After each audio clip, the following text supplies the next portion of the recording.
Hello guys, Bangladesh জাতীয় চিড়িয়াখানা পর্ব ৩ থেকে আপনাদেরকে স্বাগতম। যেখান থেকে আমার ভিডিওটি দেখছেন সবাইকে অনেক শুভেচ্ছা। ভিডিওটি ভালো লাগলে অবশ্যই একটা লাইক, কমেন্ট এবং শেয়ার দিয়ে পাশে থাকবেন। আর যদি ভালো না লাগে সোজা স্কিপ করে চলে যাবেন। এতগুলো হরিণ দেখে আমি তো পুরোই অবাক, তাই ভাবলাম একটু ভিডিও করে আপনাদের সাথে শেয়ার করি। হরিণগুলো ধরার জন্য অনেক চেষ্টা করলাম কিন্তু পারলাম না। একদম কাছাকাছি দেখলাম সাইডে বেশি পেয়ারা দিয়ে এমনভাবে আটকে রাখছে যে ভিতরে ঢোকার কোনো চান্স নেই, তাই মনে একটু কষ্ট রয়ে গেল। তারপর এখান থেকে চলে গেলাম অজগর সাপ দেখতে। ওরে বাপরে বাপ, অজগর সাপ যে এত বড় নিজের ছুঁয়ে প্রথম দেখে আমি দেখে তো পুরো আমার ভয় লেগে গেছে। আমি মনে করি দেখেন যে তাড়াতাড়ি পালাই। তারপরে চলে আসলাম খরগোশ দেখার জন্য।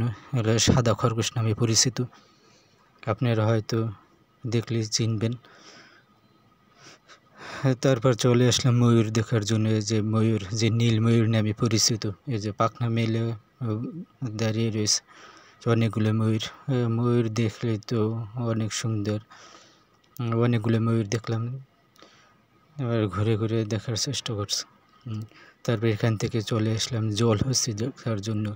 জলহস্তি জলের ভিতরে দেখছেন, এই জলের ভিতর থেকে কীভাবে বের লাগছে, আস্তে আস্তে উঠতেছে উপরে দেখতে থাকুন। জলহস্তির দেহের চাইতে তার পাগুলো অনেক ছোট, যে দেখতে পেয়েছেন ছোট ছোট পা, আস্তে আস্তে আস্তে আস্তে করে হাঁটে, যে দেখতে পেয়েছেন যে তার শরীরের অনুসারে তার পাগুলো কত ছোট দেখনি বুঝতে পারবেন। একই অবস্থা।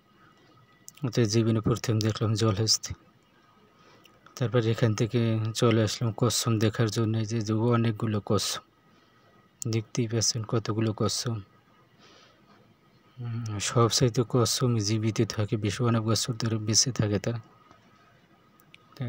পরে দেখলো যে চারপাশে পরিবেশটা কত সুন্দর দেখতে পাচ্ছেন। এই হলো উট পাখি, দেখছেন উট পাখির একদম কাছাকাছি, মনে হয় যে আমার দিকে তাকিয়ে রয়েছে। তবে এখান থেকে চলে আসলাম কুমির দেখার জন্য। এই যে দেখতেই পাচ্ছ কুমির দেখার জন্য অনেক মানুষ ভিড় জমে।